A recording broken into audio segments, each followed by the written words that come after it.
Nakatanggap ng libreng bakuna kontra rabies ang mga tauhan ng Port Police Department mula sa PMO Misamis Oriental, Cagayan de Oro. Kung bakit, alamin natin sa pagronda ni Cassandra Tocao.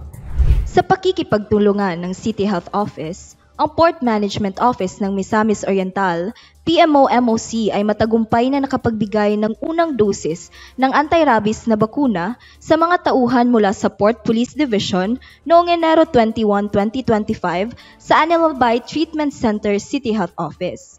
Ang pagbakuna ay bahagi ng patuloy ng Dog-Free Zone program ng PMO-MOC na layuning protektahan ang mga empleyado mula sa posibleng pagkakalantad sa rabies at itaguyod ang kaligtasan at kalusugan sa trabaho sa loob ng pantalan.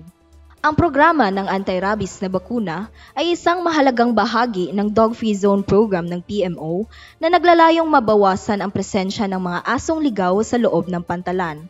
Sa pamamagitan ng pagbabawas ng panganib sa mga sakit dulot ng hayop tulad ng rabies, ang programa ay nagtaguyod ng mas ligtas na kapaligiran para sa mga tauhan ng PMO-MOC at para sa publiko. Ang PMO-MOC ay patuloy na nakatuon sa pagpapatupad ng mga komprehensibong programa sa kalusugan at kaligtasan na naglalayong isulong ang kapakanan ng mga empleyado nito. Ang matagumpay na pagbibigay ng anti-rabies na bakuna sa mga tauhan ng Port Police Division ay isang hakbang lamang sa patuloy na pagsusumikap na ito at inaasahang ang mga susunod na programa ng pagbabakuna ay sasaklaw sa iba pang tauhan sa loob ng pantalan kung kinakailangan.